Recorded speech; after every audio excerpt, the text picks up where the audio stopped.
नमस्कार साथियों। हाल ही में सुप्रीम कोर्ट का एक फैसला जो कि मुख्य न्यायाधीश सहित 7 जजेज का जो फैसला था, जिसमें से 6:1 यानी 6 पक्ष में और 1 विपक्ष में, जिसमें आरक्षण के अंदर आरक्षण यानी कोटे के अंदर कोटा जो है एससी और एसटी में, उसको लेकर जो है फैसला आया है। तो इसके क्या प्रभाव होंगे और क्या है ये पूरा मामला, इसको हम समझते हैं। सुप्रीम कोर्ट के मुख्य न्यायाधीश DY चंद्रचूड़ आप जानते हैं, इनके नेतृत्व में 7 जजेज की टीम जो है उसने एक गंभीर जो ये मसला है आरक्षण का, उसके ऊपर फैसला दिया है।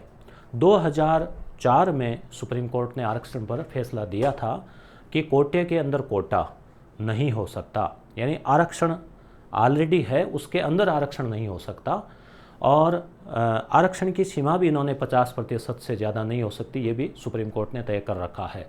होता क्या है, राज्य सरकारें कई बार आंदोलन से दबाव में आके या फिर कुछ राजनीतिक वोट बैंक के चलते कई बार आरक्षण जो है वो अलग अलग जातियों या वर्गों को दे दिया जाता है। जैसे ही वो 50% से ज़्यादा होता है तो उसके ऊपर सुप्रीम कोर्ट की रोक लगी हुई है, तो वो हो नहीं सकता। तो आरक्षण के मसले पर जो अभी हाल ही में जो रहा एससी और एसटी को लेकर, तो उसमें एक नई बात निकल कर आई है क्रीमी लेयर की, कि भाई क्रीमी लेयर क्या है। तो ओबीसी आरक्षण के अंदर अन्य पिछड़ा वर्ग जो है उसके अंदर क्रीमी लेयर की अवधारणा चली आ रही है। उसमें यह होता है मित्रों कि जैसे मान लीजिए कोई व्यक्ति है ओबीसी का, और वह खुद उसने आरक्षण का लाभ लिया, और आरक्षण का लाभ लेकर उसने जो है कोई भी पद प्राप्त कर लिया, तो उसकी कुछ शर्तें हैं, और उन शर्तों को अगर वो उन शर्तों में आ रहा है, उन नियमों में आ रहा है, तो उनके संतानों को खुद को तो फ़ायदा मिल गया। पिता की आय के आधार पे, पिता और माता की, उनके संतानों को आरक्षण का लाभ नहीं मिलेगा और वो जनरल कोटे में काउंट होंगे। उसके लिए जैसे एक तो 8 लाख रुपए जो है वो सीमा कर रखी है। 8 लाख रुपए सीमा जो है वो वेतन की नहीं है। मतलब क्या हुआ कि मान लीजिए कोई ग्रेड 4 या ग्रेड 3 कर्मचारी है, अब उसका वेतन बढ़ते बढ़ते रिटायरमेंट के करीब उसका वेतन सैलरी मंथली 80,000, 90,000, 1 लाख या उससे ऊपर भी हो सकती है, तो वह तो 8 लाख से ऊपर जा रहा है, तो वो नहीं माना जाएगा।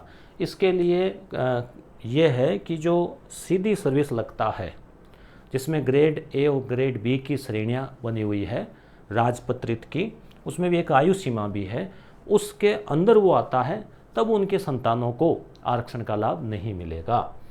तो यहाँ पे जो है, जिन बच्चों के माता पिता सरकारी नौकरी में हो और उनका पद और रैंक प्रथम श्रेणी के अधिकारी का हो, एक तो ये शर्त है, ठीक है। तो ये ओबीसी में तो क्रीमी लेयर का चला ही आ रहा है। अब एससी और एसटी में करने के लिए सुप्रीम कोर्ट ने अनुमति दे दी है। सुप्रीम कोर्ट ने ये मामला राज्यों के ऊपर छोड़ दिया है कि राज्य सरकारें इसमें कानून बना सकती है। और आपको पता है कि संविधान के अनुच्छेद 16, 2 और 4 उपबंध में आरक्षण की बात कही गई है कि जो कमज़ोर वर्ग है उनको मुख्य धारा में लाने के लिए जो है उनको आरक्षण देकर उनकी सीटें सुरक्षित की जाए, ताकि वो जो साधन संपन्न लोग हैं उनसे मुकाबला करके और वो स्वयं भी साधन संपन्न बन सकें, जो पिछड़े हैं, जो दलित है और जो अनुसूचित जाति और जनजाति के हैं। तो आरक्षण का जैसे ही मुद्दा आता है तो प्रत्येक व्यक्ति के हित जो है वो प्रभावित होते हैं, हित टकराते हैं, और हित टकराने की वजह से उसका विरोध भी होता है।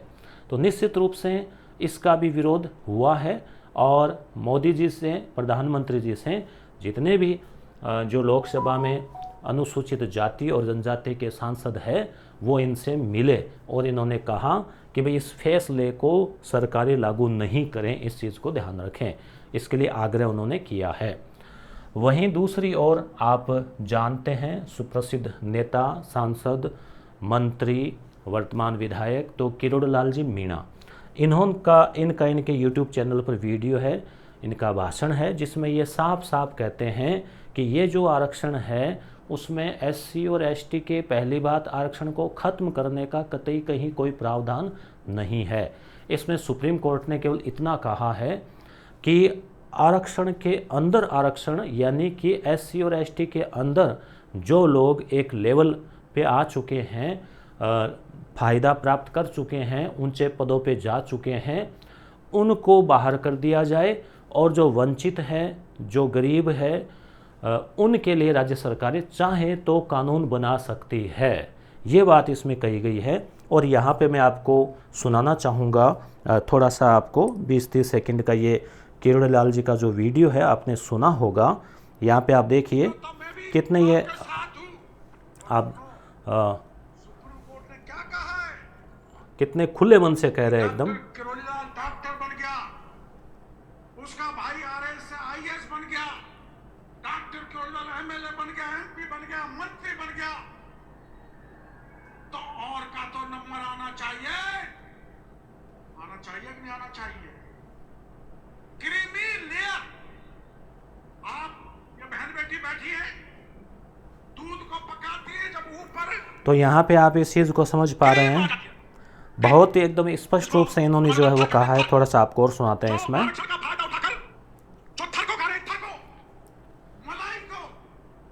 कभी मेरे गांव आना, मेरे गांव में मेरा टूटा घर था, मेरा घर दोगुना हो गया, पक्का बन गया, मेरे भाई नौकर हो गए, मैं हो गया, बेटा भतीजा एमएलए हो गया, लेकिन मेरे बगल में एक 35 साल से एक व्यक्ति पहाड़ में पत्थर निकाल के अपना जीवन यापन कर रहा है। तो यहाँ पे आपके बात जो है क्लियर हुई होगी, समझ में आई होगी कि जो जिनको लाभ मिल चुका है, उनके अलावा जो वंचित है, तो उनके लिए भी राज्य सरकारें प्रयास कर सकती है। तो ये जो सुप्रीम कोर्ट में इस मामले की सुनवाई हुई थी, तो इसके लिए मुख्य न्यायाधीश सहित 7 जज थे, जिनमें न्यायमूर्ति BR गवई, ये स्वयं दलित है और इस फैसले के पक्ष में थे। उसके अलावा विक्रमनाथ, बेलान त्रिवेदी, जो न्यायमूर्ति त्रिवेदी है, उन्होंने इस फैसले के विपक्ष में मत दिया, यानी 6:1 का जो रहा। और उसके अलावा पंकज मित्तल, मनोज मिश्रा और सतीश चंद्रा, तो 23 याचिकाएं थी, और जिसमें पंजाब और हरियाणा जो है, पंजाब सरकार हरियाणा सरकार का भी कुछ कोई मामला उसमें भी था। तो मुख्य न्यायाधीश जो DY चंद्रचूड़ है, उनके 7 जजों की जो थी पीठ, उसमें ये फैसला सुनाया गया था। 2004 का जो सुप्रीम कोर्ट का खुद का फैसला था, उसी फैसले को बदला गया है। और ये आपको राजनीति विज्ञान में आप जानते हैं कि सुप्रीम कोर्ट जो है, संविधान की व्याख्या करने का अधिकार है, और सुप्रीम कोर्ट अपने फैसलों को भी समय के साथ जो है बदल सकता है, अगर उनको लगता है कि वो असमसामयिक हो गए हैं। तो इन्होंने कहा है कि उपवर्गीकरण किया जा सकता है। बेंच में इकलौते दलित जज जो है जस्टिस गवई, उन्होंने अपने फैसले में क्या लिखा, तो उन्होंने भी ये कहा, जस्टिस भूषण रामकृष्ण अकेले दलित जज थे, जिन्होंने कोटे में कोटा को मंजूरी देते हुए SC/ST से क्रीमी को बाहर रखे जाने की बात कही। 3 और जजों ने भी इस पर सहमति जताई। 7 जजों ने 6 फैसले लिखे, और जो है ये सिद्धांत जो क्रीमी लेयर वाला OBC में लागू हो रहा है, उसको SC/ST में भी क्रीमी लेयर की पहचान करके किया जा सकता है। तो जस्टिस गवई अगर स्वयं दलित है, तो इस चीज़ को भी वो समझ सकते हैं। 565 पन्नों में जो है ये फैसला लिखा गया था, और क्रीमी लेयर की पहचान को लेकर मुख्यतः इसमें रहा है।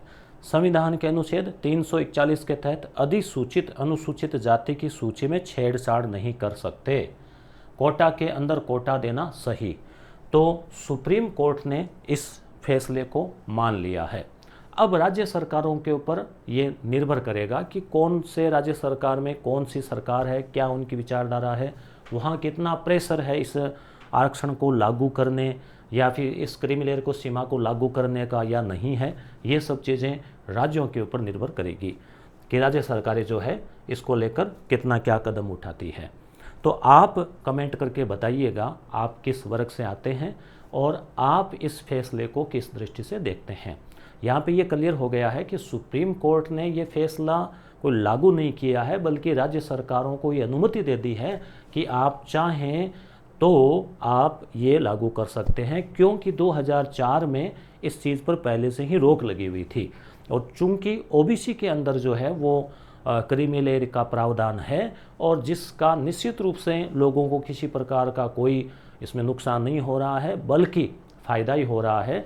जो वंचित है या जो रियल में पिछड़े हुए हैं या जिनको वास्तव में आरक्षण की आवश्यकता है, चाहे वो आर्थिक आधार हो, सामाजिक आधार हो, तो उनके आरक्षण में किसी प्रकार का या उनके कोटे में, उनके प्रतिशत में किसी प्रकार का प्रावधान नहीं किया गया है। उनमें किसी प्रकार का कोई छेड़खानी इसमें नहीं की गई है और कानून बनाने का जो काम है वो राज्य सरकारों के ऊपर जो है वो सौंपा गया है। तो आप इस फैसले को किस नज़र से देखते हैं? हालांकि हमें माननीय उच्च न्यायालय के सभी फैसलों का स्वागत करना चाहिए, परंतु आप अपनी राय प्रकट करके बता सकते हैं कमेंट में कि इससे किन वर्गों के हितों को जो है फ़ायदा मिल सकता है। धन्यवाद।